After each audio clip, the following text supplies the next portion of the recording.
Welcome, college basketball fans, to the Full Court Press Podcast with LT and Sammy D.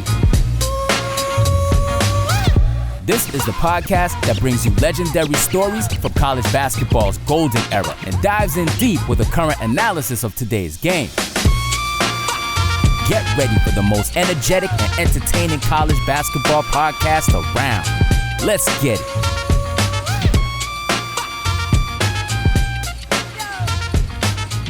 All right, we're live and in the flesh. Full Court Network, first ever, second ever NCAA tournament selection show. LT, Sammy D, back in the flesh after exciting weekend of college basketball in lovely Las Vegas. We saw you some crushed. great basketball. You are a champ, LT. I know. What you hit? What, 13 games in like 4 days? 12 games in 3.5 days. That's wild, man. Congratulations. Yeah. And you're still standing here tonight. I am. I'm still standing. I'm ready to rock and roll. It's going to be a great show. It's going to be action-packed. We got a lot of great guests. Don't forget to subscribe, rate, review. Follow us on all our social media handles, especially if you are watching now. Smash the button to join the Full Court Network. So that's what's it called? YouTube page. So what is your overall impressions of the NCAA tournament bracket after discussing with Tom Wetchesol, the Big Sky Commissioner and Selection Committee member, and co-chair or vice chair, Keith Gill of the Sun Belt? I mean, I'm glad we had two members of the Selection Committee on last week on our show to kind of walk us through their process. You know, I saw some interviews with Keith Gill today about, you know, some of the decisions they had to make, kind of taking us behind that curtain, especially the North Carolina getting in and how that worked out. But yeah, I mean, there weren't a lot of surprises to me. We've been keeping a close eye. We got our first comment from my kids upstairs. What's up? I love it. What's up?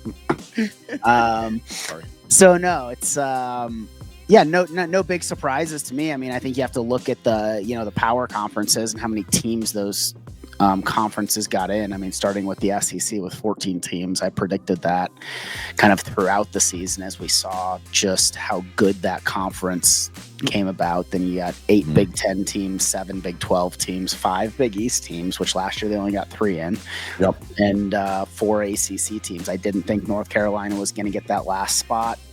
What Keith Gill told the country today was it kind of came down to that Memphis UAB game, right? If UAB was going to beat Memphis, UAB would have taken North Carolina's spot because Memphis would have got a bid in. And but because Memphis beat UAB, North Carolina got that last spot in. Yep. Let's go through the bracket quickly. First guest is coming up at 8:40. We have the driver of the Huss bus, Alan Huss of High Point Panthers, join us at 8:40. Let's go through some of these brackets just quickly. All right, we got the South region. Obviously, the number one seed in the whole tournament has to be, and it was and is a little team called. Their schemes are excellent. You know how good Auburn is. I mean, they just dominated to the core. Really good team. I mean, what do you think about the South bracket, the South region? I mean, South region, I mean, looking at it, you know, Auburn, not a surprise at that one spot. I don't think that they're going to go very far. I mean, Louisville was the big shocker for me, getting an 8 seed there. I thought they were going to be much higher. The consolation for Louisville is they're playing in Lexington, which is basically a home game for them. You know, I have Louisville, you know, taking out Creighton in the first round, and then I have that Louisville-Auburn matchup being a really close matchup. And I just don't see Auburn making a good run with where they've been the past 2 weeks. I could see Louisville sneaking by there. Yeah, you know one of the teams I saw you didn't see last night, I was at the Big West Finals, is UC San Diego. And I will tell you something. You want to talk about a team that's balanced? UC San Diego is one. I think Michigan is good, is really playing really good basketball. Obviously, kind of surprised they got a 5 seed winning the Big Ten championship. But I think that one's going to be good. Look out for that Texas A&M Yale. Yale likes to beat the Giants. I mean, they beat Auburn last year. They've had some other key upsets. I like that one. But the one I'm really excited about, it's got to be Marquette in New Mexico in Cleveland. LT will be there. It's going to be a matchup between Cam Jones and Mountain West Conference Player of the Year Donovan Dent. Yep. It's going to be a good one. Yep. All right, let's go. Let's jump to the East region. Okay. Number 2 seed overall is Duke. They play the winner of American and Mount St. Mary's. That's going to be played in Dayton. Couple games I really like about this one. I mean, we're going to have John Groce, head coach of the Akron Zips, coming up in a little bit. That Arizona Akron game is going to be really good. I'm going to be live for that St. Mary's Vanderbilt game, but the game I really like is that BYU VCU matchup. Yeah. No, I had VCU kind of making a deep run in this tournament, but then I kind of like when you see who they're playing in that first round. I mean, that is a little scary. For me, I think it's going to come down to Duke and Alabama in this bracket. I think you're going to see the 1 and the 2 teams get to the Elite 8. I kind of want to see how injury-free Cooper Flagg is in these first couple games. See how aggressive he's going to be playing. That's going to kind of determine how I think the rest of the tournament's going to go for Duke. Yeah. I'm still kind of making up my mind with who's going to make it through the Final Four in that area. Yeah, and I would agree with you on that one. I think this one's going to be an interesting bracket. You know, Alabama. It's going to be interesting to see if you see Alabama and Vanderbilt playing in the second round. You know, some other matchups. Obviously, that Wisconsin-Montana game is going to be interesting, just because Montana is used to the elevation. Wisconsin's not. So I think the East region is going to be good, and I think Duke, as long as Cooper Flagg is healthy, it's going to do some damage. Let's jump to the West region right now. The one that really pops out for me is Kansas-Arkansas. Yeah, what a great first-round matchup, huh? Yeah, I mean, that one, and then obviously Memphis-Colorado State. I think that's going to be a really, really good game. It's in Seattle. Both very much neutral sites for both teams. And that UConn-Oklahoma game is going to be interesting, too. I really think the West region has some really good matchups. Maryland, Grand Canyon. I saw Grand Canyon in the flesh over at the WAC tournament. I mean, they're the best team money can buy in the WAC by far. Then you go down, you got St. John's and Omaha. And wouldn't that be crazy if Coach Crutchfield beats St. John's? That would be wild. I don't see it happening, but that would be pretty crazy. I think this West region's the deepest region. This was kind of the hardest one to look at and just see how many great teams are in there. I think Florida is the most well-balanced offensive and defensive team in the country. They're playing the best in the country right now. That Missouri-Drake matchup is going to be absolutely electric.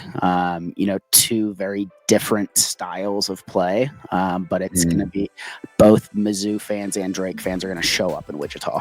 And that is going to be a really loud game. I think it's going to come down to the wire for that. And then obviously Colorado State, Memphis. I really like Colorado State in this 12-seat spot. Against Memphis, I have them knocking off Memphis. Memphis isn't 100% healthy, which kind of plays into that prediction with Tyrese Hunter being injured, and CSU is just on fire right now.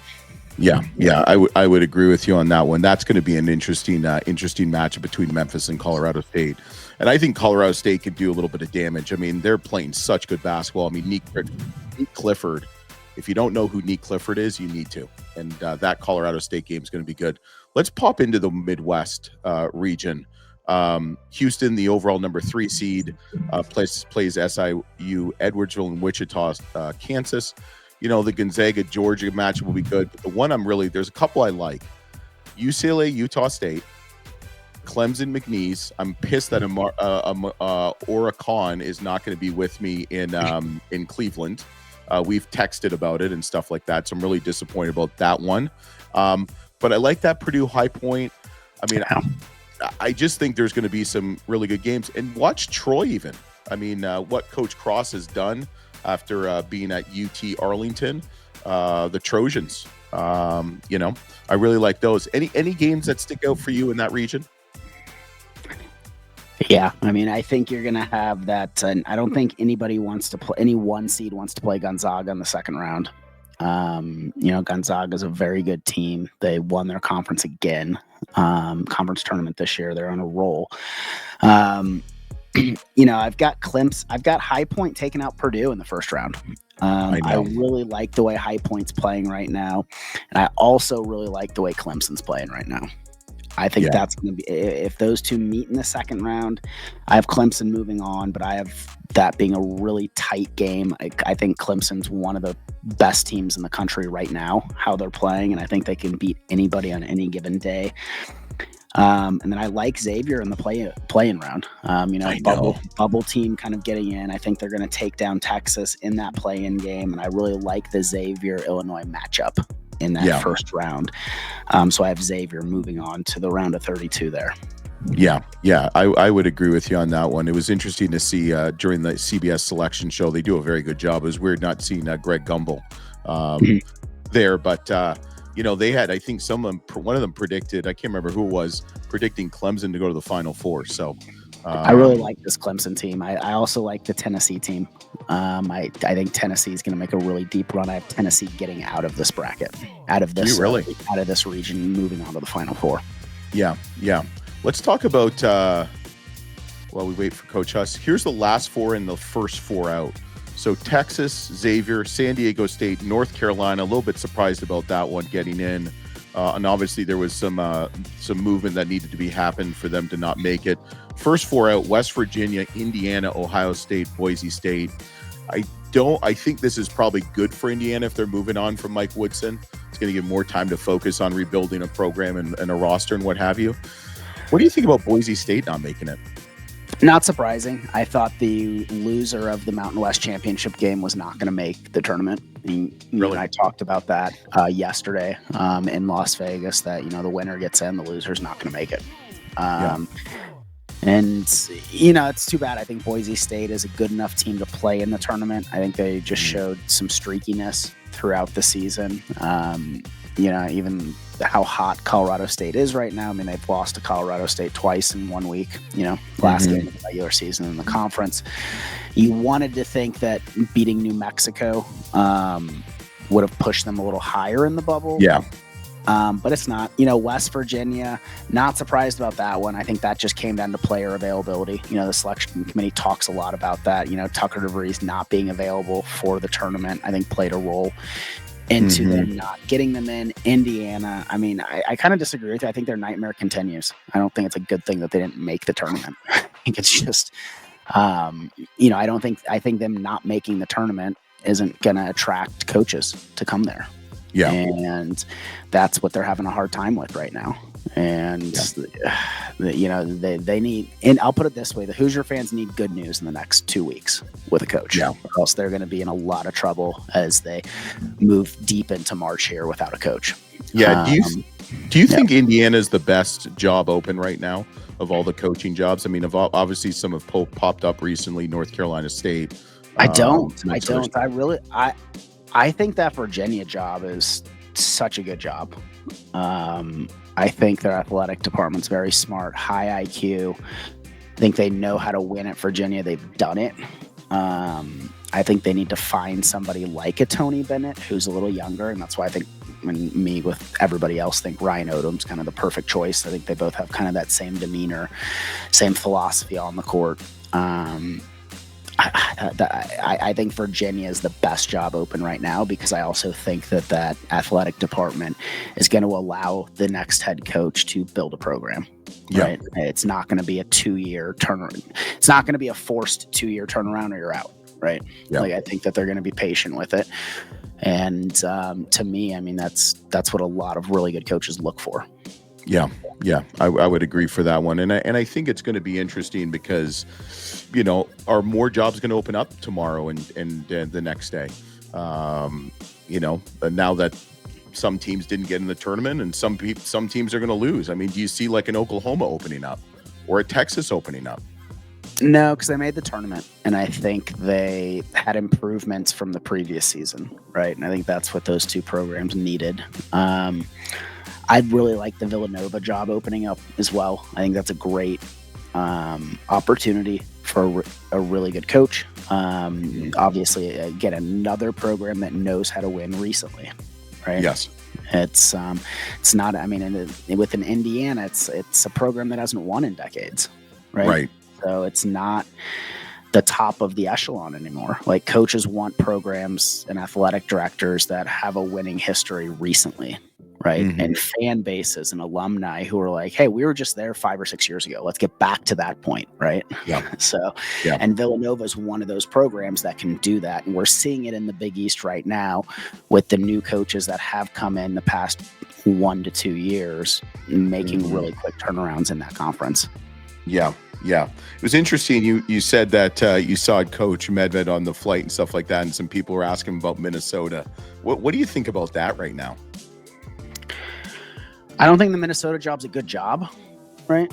Like, I just think that I think it's an easy job to tie Coach Medved to, Colorado State head coach, because he's from Minnesota and, he has ties there from when he was in school.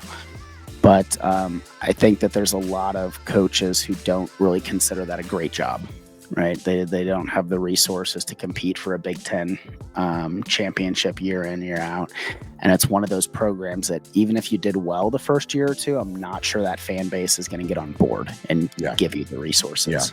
Yeah. And he's got a really good thing at Colorado State right now. I could see him entertaining other jobs. I can see him taking Hey, stop talking. I want to talk to this guy. Hey, what is up, Coach? I had to get you while you're in that barbecue, Coach. I'm feeding my face with some chicken wings right now. How about that? How is There it? you go. Good? Not bad. Yeah. While you eat, I'll put the screen up. We got our first guest of the live show. We got our guy. Sam has a lot in common with both Kansas City. I got a lot with him. We both like barbecue, as does Sam. We got Coach Huss. We got first ever tournament bid from the High Point Panthers. We got Coach Bus going to the dance. And I'm going to tell you something, Coach. I don't know about you, but I like your matchup. Well, I mean, Purdue's, over the last few years been one of the best teams in our sport. I'm just starting to dial into them a little bit here. Obviously, they've got an explosive offense. They've got a center in Kaufman Wren that scores it at a really high rate and maybe the best point guard in our game. So obviously they've got pieces that fit really well together. And I know they've lost a couple of games over the down the stretch here, but they've also lost them to some of the best teams in the country. So it's not like they've played poorly. Yeah. Hey, Coach, tell Bodo that Zach Edey's suiting up for Purdue. He's got another game of eligibility. Yeah, that might make things a little bit more challenging. Yeah. So I'm gonna tell you, Coach. How about that High Point fan base, man? You guys were loud when they announced you on CBS. Like, all social media was talking about was how loud that gym was in there. The guys at CBS made in multiple comments with just how your fan base has come a long way the past 2 seasons. Talk a little bit about that feeling there. Well, firstly, our fan base is engaged. They've been coming out in waves this year, and it's been fun to watch the kind of progression. I think when they first started coming, they're just kind of seeing if we could sustain any type of success. And now that we're starting to win a lot, it's become very difficult to play in our building. Our fans show up, they're passionate, and this whole deal it's awesome for them because it gives them a little external validation. They know that they're watching good basketball, but when we play in this tournament, I think it validates what we already kind of knew internally as a staff, but it helps our fans know now that they're watching pretty darn good basketball.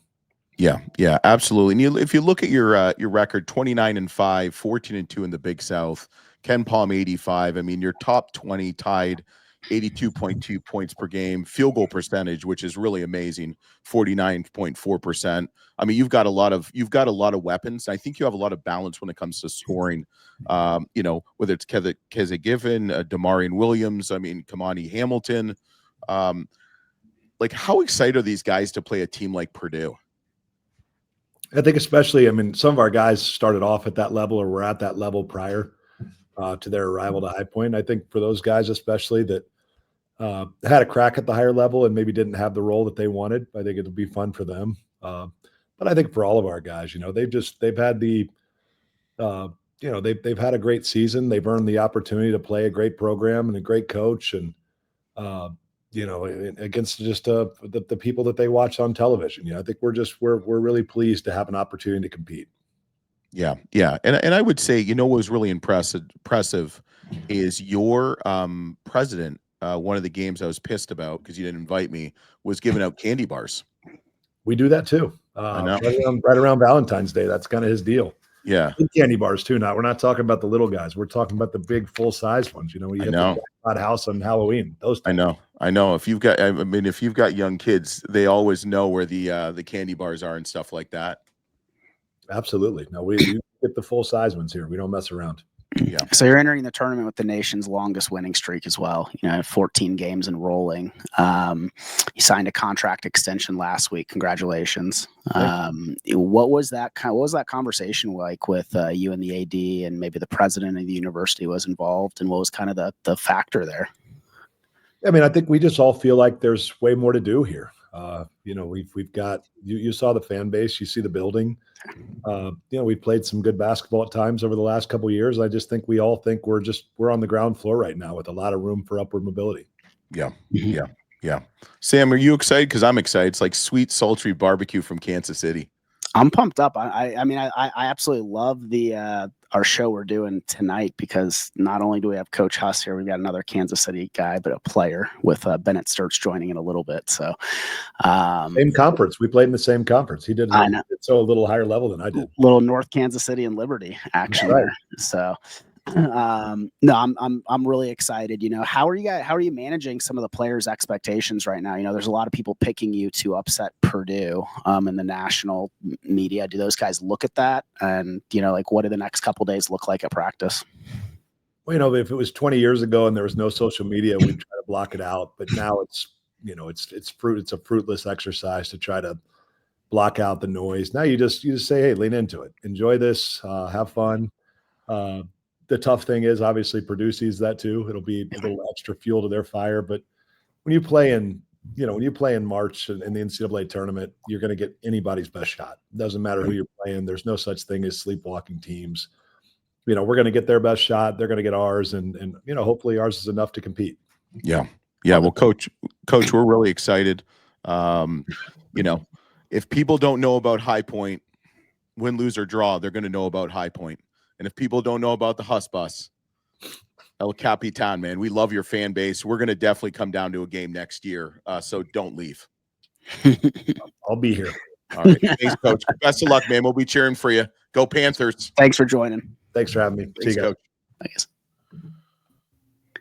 Oh, look at this. We got rid of one. We got another one. Wait, is this like the bald edition? I knew that's what you were going to say. I knew it. I knew that's what you were going to say. As soon as you said that, I knew that was going to say. And we're trying to get a sponsorship by Sports Clips, but this isn't helping, LT. Right.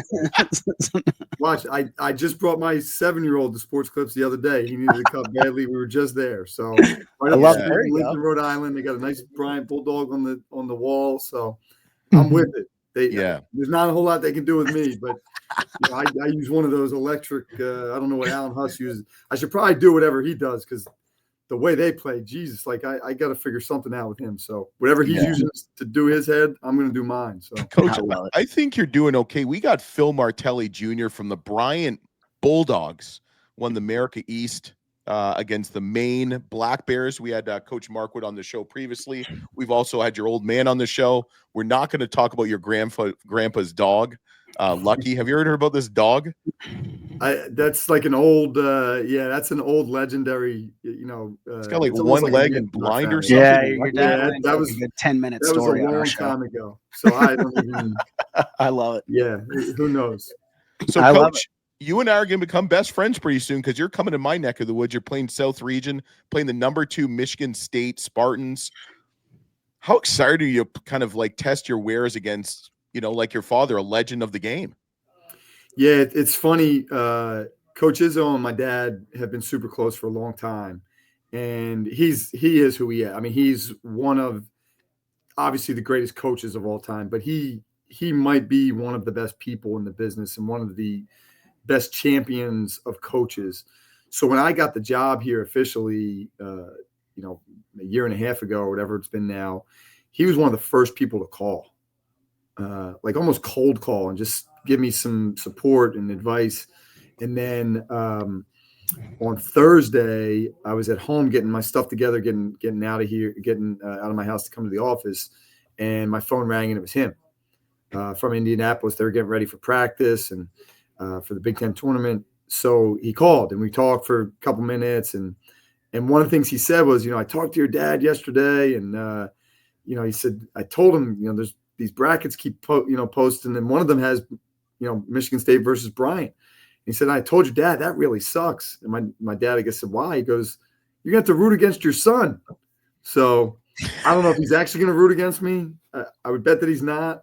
But, there's a little bit of that. And then we were texting last night. He sent me a text after we had won, after, they were I don't know if they were headed back to Michigan or what, but sent me a message. And just, again, for a guy like that at that level who national champion, Final Fours left and right, all-time Big Ten wins record. Like, for him to reach out to me is just incredible. So it sucks that we're going to play against him because he's a great coach. And as soon as I saw it, I said, well, the one thing is they're going to be ready to play us. It's not going to be you're not going to get a team that's going like, who the hell's Bryant? Bryant, what? Like, he's going to have them ready to play, and we're going to have to be ready to play ourselves. Yeah. Tell me, if for the people that don't know about the Bryant Bulldogs, I guess, what is your identity? What can people expect to see you guys on Friday, and how to play? Well, we do play up tempo. We're top 10 in the country. Last year we were top 2 or 3. This year, top 7 maybe. We have a lot of interchangeable parts. One of the things that we like to do is we like to have 5 weapons out there at all times. And, we're pretty interchangeable. I have guys that can – what I say all the time is we want to get hoopers and let them hoop. So that's what we try to do. We've got hoopers. We got guys that can really play. I don't want to turn them into robots. I don't want to get them into, like, thinking too much. So we spend a lot of time, trying to play open and free, but not haphazard. Like, we do a lot with reads. We do a lot kind of playing off of each other. So it's not a lot of set plays. It's a lot of, like, hey, here's what we can be looking for. Watch your defender. If he's turning his head, hey, there's a cut there. Hey, if he's over here, you can space here, and we can play off driving kicks. So we do a lot of cutting reads. We do a lot of driving kick reads. We do a lot of ball screen reads, a lot of, just pin down reads. I'd say it's some sort of combination of, motion and dribble drive is kind of the blend we're trying to find at all times. And the big thing for us has been we've been very, very good defensively. We were number 1. We were the best offensive team in the conference. And we've been pretty good here since I got here, even as an assistant on the offensive end. But we needed to step our game up on the defensive end to become champions. And, last year we were top 3. This year we got to number 1. And that's something we take a lot of pride in. Yeah. Yeah. How do you plan on kind of preparing defensively for this first round matchup? Like, what are the next several days look like? I'm working on. I've already got my folders already that thick. So if you can see, how are you going to stop the highlight dunks of Cone Carr? Yeah, like I've watched a little bit of them, just obviously following Coach Izzo, but I don't know them yet. And hopefully within the next 24, 36 hours, I'll have a pretty good idea. I got a great staff. My guys are just awesome. They're already. I already hear them back and forth going, yeah, they run that action. They're pretty good against this. They're pretty good. So whatever it's been here, not even 3 hours, they've already got a good handle. So I got a lot of confidence in them. And, I'll start diving in here at some point in time tonight and, most of the day tomorrow. But what they're going to be. They're going to be tough. They're going to guard you. I have looked at that. They're only a top 25 offense in the country and a top 5 defense in the country. So, at least it's not, like overwhelming. So I don't know where to start yet. We're going to have to figure that piece of it out, and, we'll come up with a good game plan to guard. But we're going to be us. We got to be us and try to be us to the best of our ability and see if we can get one. How much are you leaning on your brother? He was my first text. Like, I don't even think they'd finished. I don't even think they'd moved to the next bracket. And I texted him and said, hey, actually, I talked to him earlier in the day. We FaceTimed, and I said that to him. I said, if it's Michigan State, I'm going to need you. And in true Jimmy fashion, when I texted him, he said, I'm on my way to the office now, which does not surprise me because that dude is a worker. He's as thorough and organized as anybody I know, and always has been that way since we were kids. So yeah, we'll rely on him and some other people we know out that way that can give us some brief information, and then obviously we'll have to do our own dirty work here. Yeah. How's the mood in Smithfield with kind of your fan base and the students and just the university as a whole right now? It's pretty cool. We were actually on spring break this week. So one of the killers this week of hosting everything was we were on spring break. So we played a quarterfinal, semifinal, final game without the full student body on campus. Sounds like next year they're pushing everything back a week. And I said, well, hopefully we're still doing this. But so students are just getting back. And, the beauty about being a school like this is you're not secluded, right? These big schools like the basketball buildings over here, the athletics buildings over there, like we're right here in the hub. So, like our door is open and the student rec weight room is right around the corner, probably 50 feet from our door. So kids are coming by and, you can hear them talking about it and they stop peeking the glass door to look at the trophy. We did have a good student presence here yesterday, even with the spring break. But I expect these next couple of days. The beauty about playing Friday, and it sounds like late Friday night, is that, I assume we won't leave till Wednesday. So we'll have 2 days on campus, maybe even 3 days on campus, where these guys can kind of feel that love and feel that energy and excitement. But Rhode Island's a great basketball state, 4 Division I schools all within 35 minutes of each other. It's a great basketball community. And there's been a ton of support. I mean, people have really rallied around that. And I've told a lot of people, like, look, I get it. You're a PC fan. You're a URI fan. You're a Brown fan. If we're your second favorite team, come on, we'll be your second favorite team on top of the very, very supportive and very passionate fan base that we have ourselves. Yeah. Lastly, I just want to ask you, since I'm a fan of the Michigan Wolverines, I married a smarter woman than a Michigan State fan, or an alumni for that matter, as her family's cackling at me because they're Ohio State alumni. What can I do to help you? I mean, I don't know. You need an out of shape 6'4" guy. He's your guy. If we can. I can give you 5 or 6 fouls. There you go. Hey, any support, we'll take any support we can get. I'd imagine there's some Buckeyes out there that are in and around that Cleveland area that probably have tickets just to come to the games. And I bet that they become Bryant Bulldog fans pretty quick. Yep. Any Michigan fans that kind of sneak their way down, anybody in maize and blue, I'm sure they'll be, supporting the Bryant Bulldogs. But it's but hopefully we'll see you coming to the games. Yep. Yeah, absolutely. I'll be there, man. So I'll look forward to. I'll be cheering for you guys. I'll probably see you Thursday. He'll be yelling. Yep. Coach, I really appreciate. Good luck. I'll be cheering for you in Cleveland, and check out the Bryant Bulldogs and Coach Phil Martelli Jr. Thanks guys. Coach. Good luck with that sports clips. All right. I appreciate it. Thanks, you, Coach. Appreciate it, man. Good luck this week. Thanks, guys. Thank you. Bye. So, Sam, we finally have someone that has hair coming up. Listen, the NCAA term is about Cinderella stories and wearing Cinderella's slipper. And this is a kid, if you don't know about this kid and you love him because he's Kansas City, we got all this damn Kansas City alignment. It's not my fault. Well, we breed them good there. Yeah, I guess so. So we got let's welcome in here. We got Drake Bulldogs. We got another Bulldog. There we go. We got someone that if you don't know now, you know. This guy is I think you're gonna go off this weekend. Are you excited? We got Bennett Stirtz from the Drake Bulldogs. Welcome to the Full Court Network, Bennett. How's it going, guys? Thanks for having me on.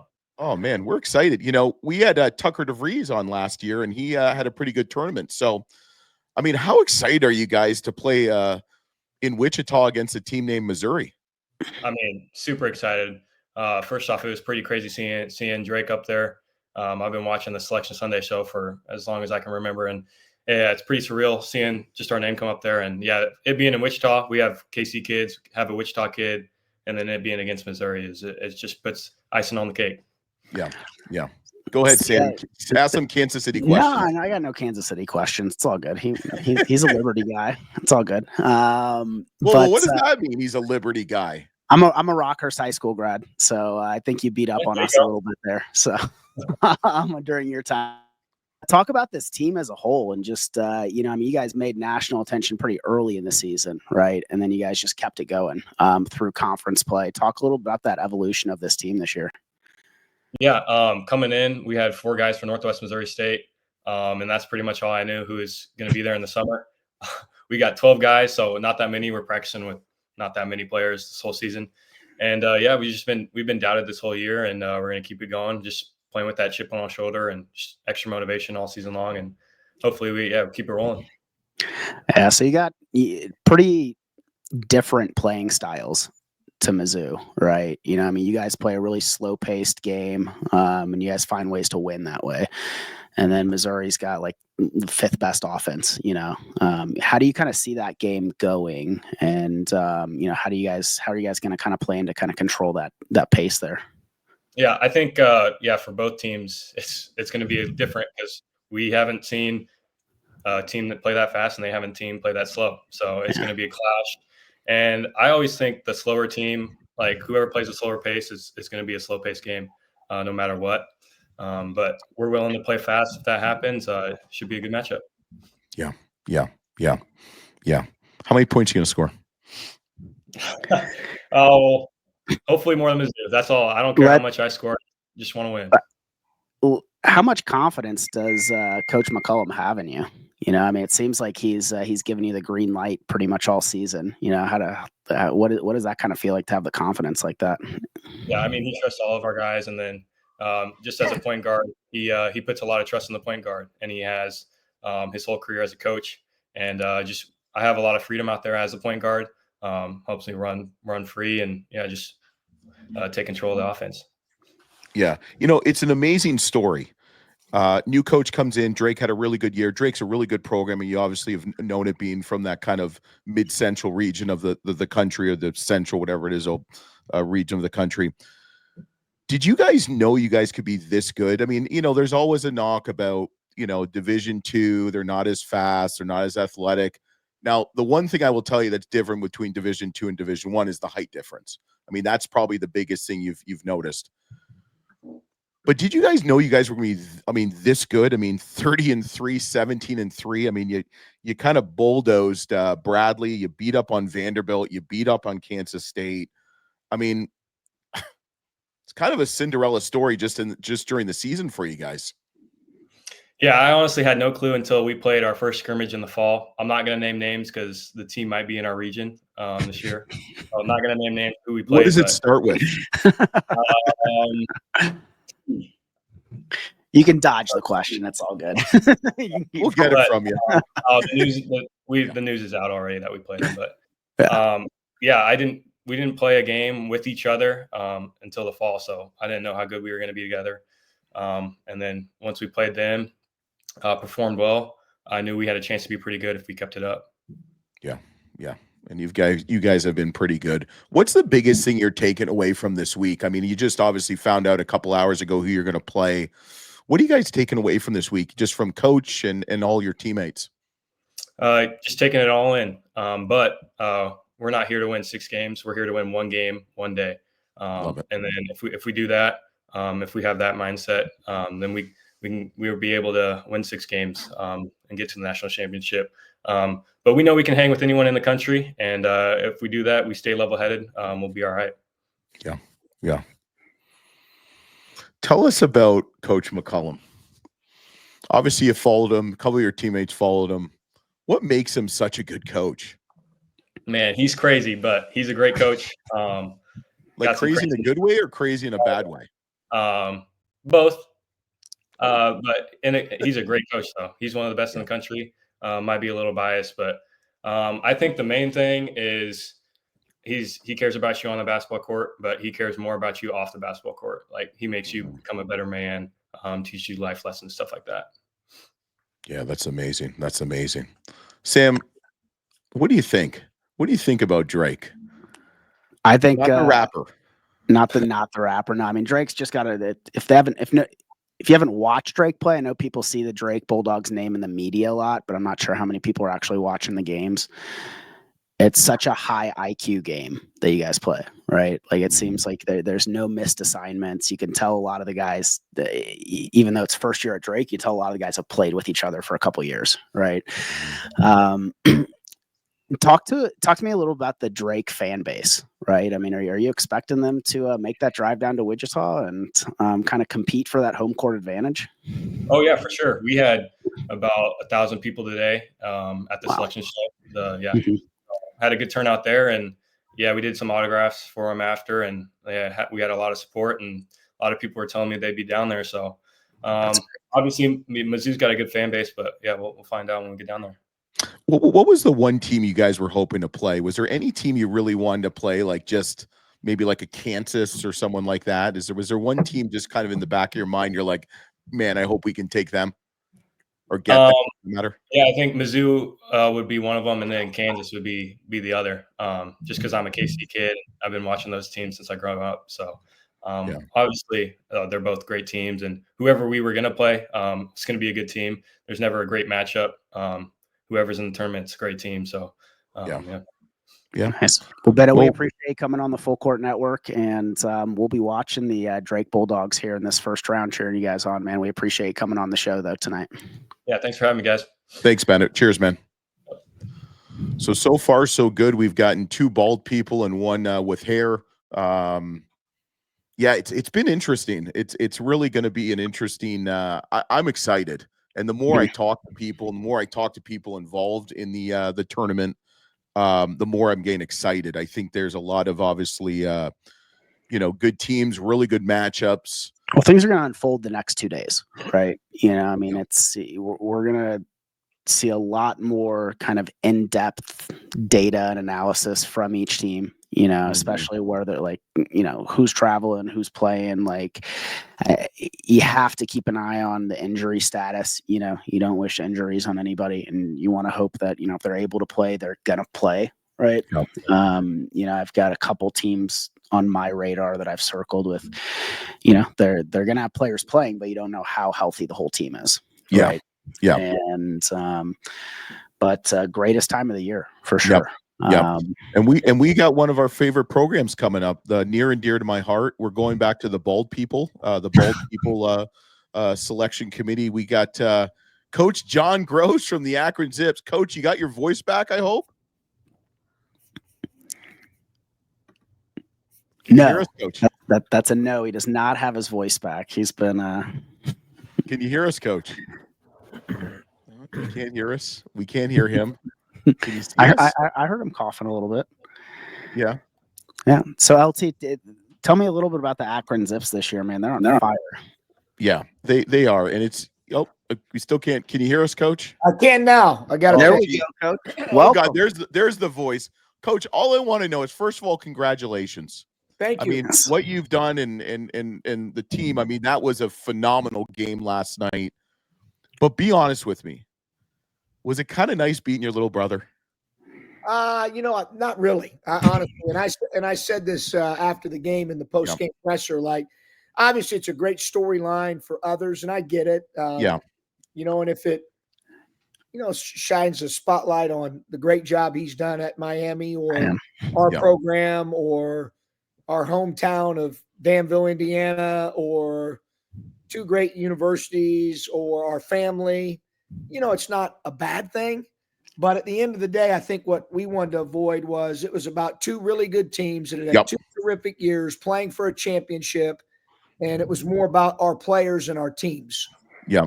And it's funny. I was thinking about you guys, you and your brother, just because we've had you multiple times. Very good programs, obviously, so same bloodlines, just great coaches, great people too, great mentors of young men.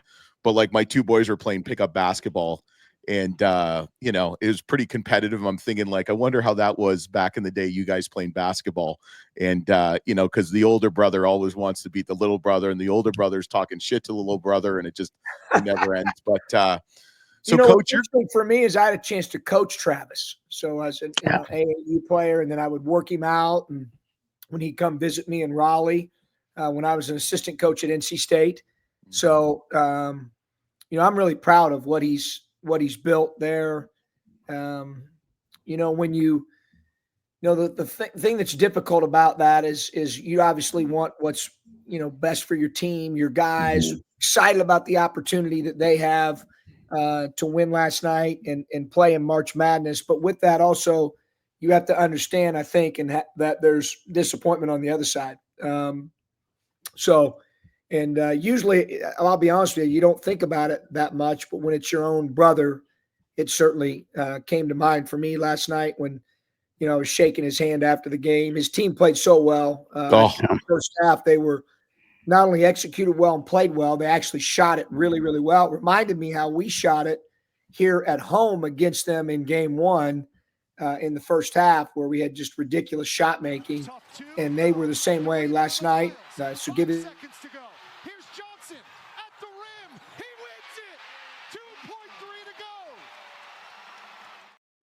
Yeah, absolutely, Coach. Absolutely. So were you kind of surprised you're going out to Seattle? I'm not, only because there's a couple people that I trust that analyze this stuff for us. And, the one guy that we talked to quite a bit said that he thought we would either be in Denver or Seattle.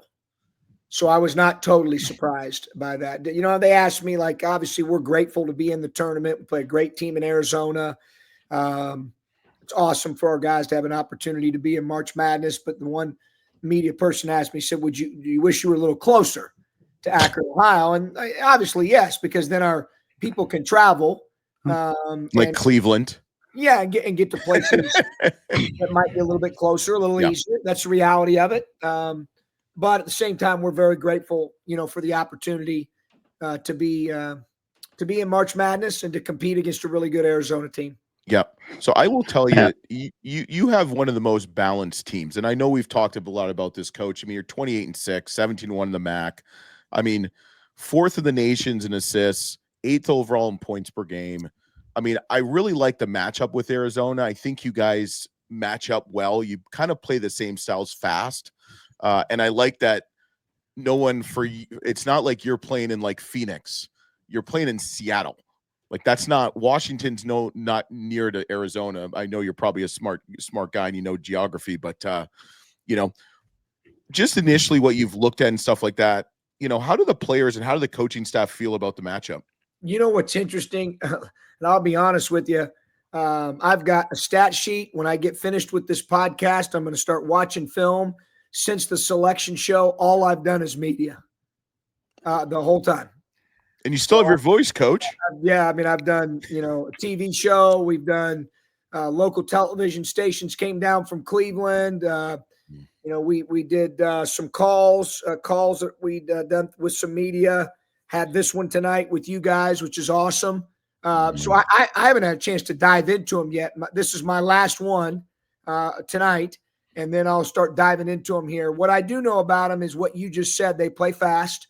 I know Tommy does a great job, obviously. You'll see some, at least I'm assuming, I've been told by my staff who started watching right after the selection show, some Gonzaga tendencies with them offensively, obviously with his background there. I've looked at the stat sheet. Obviously, it seems like they're rebounding and rebound margins off the charts. Normally, they're really big. And have good size and length. They're great on the glass. They play really fast. So those are the things I know at this point. But, obviously I'm anxious to dive more into them. Yeah. Yeah. So 21-1 since December 30th. Do you feel like you guys are playing the best ball all season right now? And how important is that to just peak at the right time? I thought we had a great stretch in January where we were really rolling. February, give our guys credit. We had some games where we didn't maybe shoot it quite as well, but found a way to defend well enough, rebound well enough, take care of the ball well enough to win. And then I thought we played exceptional in the first 2 games in Cleveland. I mean, I really did. I thought we were hitting on all cylinders. And then the game last night, give Miami credit. I mean, they played a great first half. We didn't play real well in the first half. So it was a little bit of both. And then the second half, our defense got cranking. We held them to 28. I thought that was – and then our rebounding was good, and we only had 2 turnovers the entire second half. So we started playing a lot better in the second half, which obviously gave us a chance to make the comeback. Yeah. How important is it to have two veteran guys like Nate Johnson and Tavari Johnson kind of leading the ship? They've been there, done that. Obviously, you've been in the NCAA tournament 3 of the last 4 years, done very well. How important is that to have kind of some veteran leadership, taking some of these younger guys and some of these transfers who haven't been through this process before? Yeah, it's huge. It really is. Those guys have been kind of stabilizers for us, along with Shema Scott, Amani Lyles, those 4 guys that returned. And then just the improvement that those guys have made in their games, their expanded roles, much different than, when they played with Freeman, Tribble, Ali, Dawson, and Hunter. Those guys were the older guys and the veterans and the leaders of our team at that time during that window. And then when they graduated, we kind of reset. Those 4 guys that did return, as we just talked about, but they're being asked to play completely different roles than what they played previously. And it took them a little bit of an adjustment period, which is normal. But once they figured it out, they've been a huge part of what we do. Yeah. Yeah. You know what I like about Seattle, Coach, is Starbucks. I know. It's what I heard. My best friend texted me and said, "Hey, man, this might be karma for you." And I said, "Why?" He goes, "Because that's where Starbucks was founded, baby." I know. I think you need to pop into the Starbucks headquarters and get some NIL deals locked down. That's exactly right. Yeah. Well, we'll let you go, Coach. You got to do some games. Coach has got some homework. Really appreciate it. Oh, anytime, guys. I love being on. Yeah, Thanks. we really appreciate it. Check out the Akron Zips. I'm excited. And you know what? They don't have a guy like Ryan Kalkbrenner who's like 7'19", so should be a lot easier, a little easier game. I'll tell you a great story, guys, before we go. So I'm watching the film last year, about this time, obviously. And we're watching it. Dustin Ford, my associate head coach, and I'm like, man, he goes, "I got good news for you and bad news for you. Which do you want first?" I said, "Well, I'll take the good news." He said, "The good news is," he goes, "I think we can have a chance to score when Kalkbrenner's not in the game." I said, "Okay, what's the bad news?" He said, "The bad news, he never fouls and he never comes out of the game." I know. I'm like, okay, great. I remember getting to Freeman. I said, Reek had shot, maybe had made less than 1 3 a game, but it shot it very efficiently last year at like 37% going into the NCAA tournament. And I said, Reek, to get him out of the paint, we're going to need you to shoot about 5 to 10 threes in the game.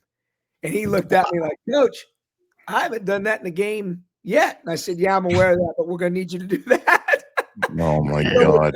Buddy, he made 3 out of 8 in the game. Yeah. And, obviously showed that he could do that.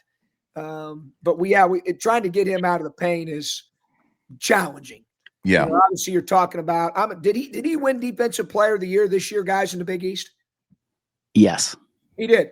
So that's either 3 or 4 years in a row. I think last year was like 3rd year in a row. And the only guys who had done that were Alonzo Mourning and Patrick Ewing. Yeah. Right. And he's actually transferring for 2 more years of eligibility to Miami, Ohio, I heard. There you go. Yeah. He can make a little bit of difference for anybody in our league, right? Oh, that's for sure. That's for sure. You got that right, Coach. Well, good luck, man. We'll be cheering for you. You'll be watching in Seattle, watching. Yeah, appreciate it, Coach. Thank you, man. Cheers. Appreciate you having us on. Anytime, boss. Yeah, our pleasure. Thanks, guys. Yeah. Man, you got to love. The Akron Zips are just a fun team to watch if you ever get the chance to watch them play. And I, I'm looking at this. I'm looking at this bracket, and they're down here, and they match up well with Arizona, and I think they match up really well with Oregon and Liberty too. If you kind of wanted a little bit of a sneaky pick. Yeah, that's an interesting. It's an interesting bracket when you really look at it. But yeah, it's still funny. Honestly, I think all 4 of those teams in that little quadrant can beat any of each other on any given day, right? Yeah. Liberty is, I think, 25-0 this year when they've held opponents to 70 points. Oregon, Dana Altman's just an all-time great coach. He can, I love the adjustments he makes in games. I think he's one of the best in the country to do that. And then, you just mentioned Akron and Arizona. yeah, I wouldn't be surprised if Akron got off to a strong lead and caught Arizona sleeping and comes down to a close game at the end there. I think it's a good matchup for Akron. Yeah. I still can't believe both Arizona and Akron are in freaking Seattle, but Coach Groce Isn't that what loves you his think coffee. of when you think of Seattle, Washington? Don't I you think of Coach Groce because he loves Starbucks. There you go. There you go. I've never met anybody so passionate about Starbucks except for Howard Schultz. But what would you say in this, going back to this bracket, which game would you say, and I know we talked a little bit earlier, now that it's digested a little bit, which game do you like the best in this bracket? If you had to pick one game to watch. Vanderbilt. St. Mary's Vanderbilt. I think Mark Byington is doing a wonderful job at Vanderbilt. I think you're going to be able to see one of the best, if not the best team on the West Coast, St. Mary's, battle a team that's played the best competition all year in the SEC. Yeah. Okay. Being Vanderbilt and snuck out a couple of wins against some of those SEC opponents. I think it's going to be a really good matchup. You think so? I've jumped on that Vandy bandwagon this year, watching Byington turn that program around in his first year there. And obviously we followed Bennett's career at St. Mary's, have a lot of respect with him. Only 5 losses this year. I think that's a really, really good game as far as a first round matchup. Yeah. Who do you think? Who's going to win between American and Mount St. Mary's? I have American winning that. Really? Matchup, yeah. Then I've got Mississippi State beating Baylor. Yeah, so it's and then I really like this Alabama team as a 2 seed. I have a hard time. I'm going back and forth between Bama and Duke getting out of this region, right? Really? Yeah, I mean, Mark Sears, Grant Nelson, Nate Oates, they've been there, they've done it just a year ago, getting to the Final Four. They showed a little bit of streakiness in the SEC, but they were always there, right? Yeah. And I think this is their time to shine. I think they went into this year saying we're going to win a national championship, or it's not a successful year. Right. Yep. And so now it's kind of their time to regroup as a team and say, hey, we thought we were the best team in the country on the first day of the season. Now it's our time to prove it. Yep, I agree. So this show could not be the same without our next guest. Oh, okay. He put me through so much damn stress and pressure yesterday because we were watching that game in the hotel room before the Mountain West game. We got Coach Robert Jones, Norfolk State, the man, the myth, the legend. This guy's been dancing since yesterday morning. Coach, congratulations. And I like the matchup because I know how you like to be coach with a little chip on your shoulder. I like this Florida Gators matchup for you guys. Yeah, I mean, I like the matchup. I really don't know a lot about Florida just yet, but I will by tomorrow. And we're going to start working on them, and I'll spend all night tonight, getting a good feel for them, because I can't say I watched a lot of Florida games because honestly they really didn't concern me too much. So, but now with a matchup against them, it's going to be a good matchup. It's interesting because a lot of my former players, when I was assistant coach, have texted me and said this one's personal, and at first I really didn't realize what they were talking about. And because I actually forgot, but that's who we lost to after we beat Missouri in 2012. And I'm like, okay, I remember now. There you go. Yeah. So tell me a little bit about the mood in Norfolk right now. How are your fans? You got one of the best fan bases in that area, and you've given them a reason to cheer the last several years. How are they feeling about everything since that win yesterday? The fan base is feeling great right now. I was planning on going out to see what was going on last night, but I didn't get a chance. I was so tired from the week. But people said that it felt like the world, like we won the World Series or something, because both the men's and women's team won. Yeah, that's the first time it's ever happened for us. So I think it might be the first time it's happened in a long time for in general. So they said that everybody was tearing the streets up last night. So people are really excited, and I think honestly, people are really excited about us playing in Raleigh. Yes. I think that most of us, including myself, are not happy. We're not happy about the 16 seed. I tell you that much. But, yeah, that's disappointing. Yeah, but I think that our fan base is happy about us playing in Raleigh because that's an easy 2.5-hour drive. So it should be a lot of green and gold in Raleigh. So, in a matchup like that, you need all the fans you can get, honestly. So, we'll see. And I think you're going to have fans that are not even fans. I mean, that's the nice thing. They're going to cheer for you because, listen, the one thing about the NCAA tournament, March Madness, everybody loves an upset. Everybody loves a Cinderella story. And you got a kid that's going to really come out. You actually got a couple kids. I mean, Christian Ing, 16-7-4. I mean, he played a hell of a game against South Carolina State. But Brian Moore Jr., I mean, we've talked about him a lot, Coach, just, off air, just between each other. I'm really excited for even, all your kids to get a chance on the big stage. I know you play a very good schedule and what have you, but the NCAA tournament is the biggest stage you can be on. And also, too, to see your coaching, because you to me, you're very undervalued and underappreciated in the college coaching circle. So kudos to you guys. And I know you guys are going to show out, right?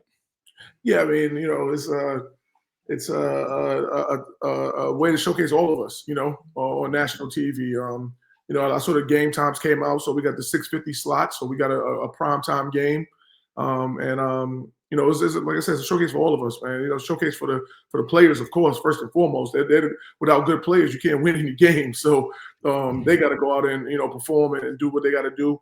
But also, like you said, a showcase not just for myself, but for the whole coaching staff. To kind of show what we can do against a high-powered opponent. And I think that all of us are a little revved up to really show what we can do. Because, I make a lot of the final decisions on the sidelines and leading up to the game. But it is a group effort when it comes to a lot of things. So we want to show what we can do as a coaching staff. Yeah. Yeah. What do the next couple of days look like at practice for you guys? We don't play till Friday. And while myself and the coaches are still gathering information on Florida, tomorrow will be a light practice, just kind of get things back going. Probably go like an hour 10 maybe at the most, just to kind of get back and kind of knock off that high and let everybody know that we're back, in business, because we've been on a high since yesterday at 3:30, So and then today, select a show, that's another high. So it's kind of like, okay, let's get back in the flow of things, let's get going, and then Tuesday we could get a chance to have another really good practice before we go down to Raleigh, because we go down there 2 days before, and then just hopefully have 2 solid days of practice in Raleigh. I know we have the open practice thing, I think on Thursday maybe. That's like, that's fun, kind of like practice, and we'll have a real practice later on that day. But that's really it, 4 days practice leading up to the biggest game of the year. Yeah.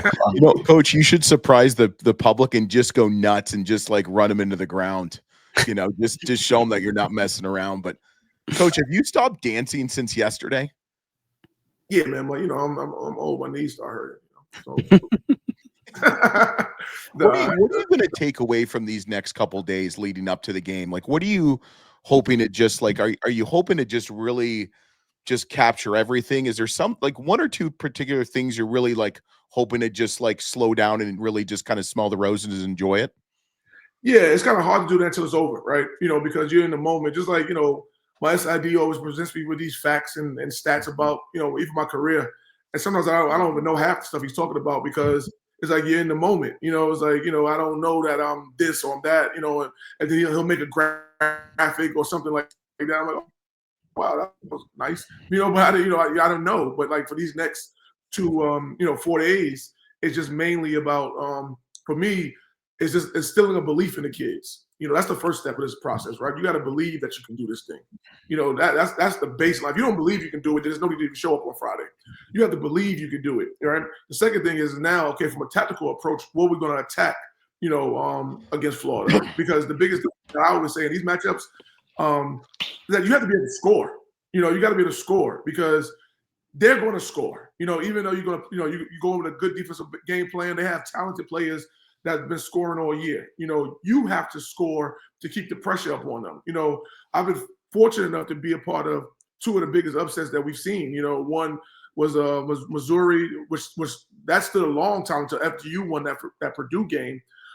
So that score was 86-84. We won 86-84. It wasn't like we held the ball or anything like that. When we beat Alabama in NIT, that 32-1, seeding, right? The score was 80-79. Like we scored the basketball. So I think that the more you can figure out how to score the ball against some of these larger teams, these bigger teams, the more pressure it puts on them because they're going to come out, they're going to be able to score the ball. I mean, let's face it, they have guys that are going to be like on NBA radar and things like that. So the best thing we can do is slow them down, right? Like we're not going to just totally stop them. We're going to slow them down. But at the same time, we're slowing them down. We got to keep being able to present our offensive attack. So those are the biggest things I think that we're going to work on, the belief and then how to score against, Florida. Yeah.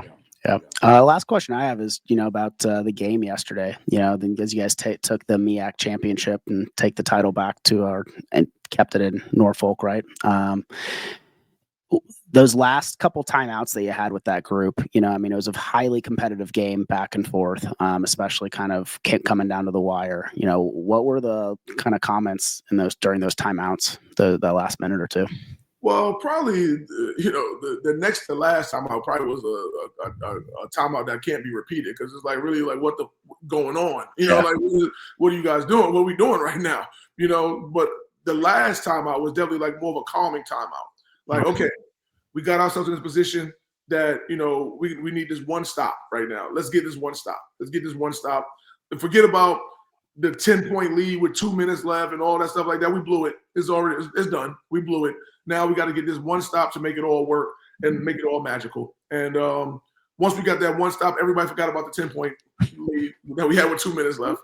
We're going dancing and we're able to selection Sunday. And now I'm talking to you guys about playing Florida. Instead of talking about who we playing in the CBI or something like that. So you ain't going to no CBI, Coach. Huh? You ain't going to no CBI. Not this year. Ain't nothing wrong with that. I tell people all the time, like the more postseason you can play, the better for your program. That's great. I'm a firm believer in that. Yeah. But, not this year, right? Yeah. This year we're in the big dance, so we got to figure out how to how to figure out how to shock the world again. Love it. Well, Coach, we really appreciate it, man. We'll be cheering for the Spartans. You know how much our love for you is flowing, especially when you play Florida this week. Yep. Kick some ass. Try to keep it PG in the locker room and in the sidelines. We're chill out, man. Chill out. All right. Thanks, Coach. Really appreciate it, man. Thanks, man. Appreciate you. Thanks, Coach. Always, Coach. I love the Spartans. I love what he does and stuff like that. So he's such a great representation for everything he's an ambassador for, whether it's Norfolk, whether it's the MEAC conference, whether it's HBCUs in general. What a great ambassador for the game of basketball. And, that's guys like him is why we have our college basketball coaches show, right? Yep. As, the impact he has on young men and, the opportunities that's been presented to him to shock the world, I think right now Florida's the best, playing the best basketball in the entire country right now, but that means nothing once the tournament starts, right? Yep. Once the ball goes up in the air. Yep. Yeah. Yep. So, Sammy, that's it, man. That's enough. It's over an hour. I think we'll probably do another live. We need to do a coaching live, so coaching search live show. Talk about that stuff. We'll do it, man. Yeah, we'll be back in the next couple days once we digest this bracket. I've got some pretty bold picks that I'm excited to share with you, LT, and I'm excited to hear your picks as we move through this tournament. Well, get some rest, man. You put this selection show together. You got us incredible guests. Thanks to all the guests who came out to support Full Court Network. And best time of the year continues, man. We're going dancing. Dude. You know how many times I whistled that this week today? My wife's like, what the hell is going on? But thanks for listening. Thanks for watching. If you're not a subscriber to the Full Court Network, please do smash that subscribe button. Follow us on our social media handles. It's all at the bottom. Check out our Substack page. Hey, look out for us in Cleveland. I'll be out there for the couple games, cheering for Bryant, obviously, and some really good games. I'm really excited about New Mexico Marquette. That's going to be a phenomenal game. And then we're going to be out in the Final Four, so we'll probably do some live stuff and what have you. But let us know if you ever have any comments, any feedback to make us grow and go. We really appreciate it. But thanks for listening. Thanks for watching. Full Court Network, LT and Sammy D, we out. Let's get it. Let's get it.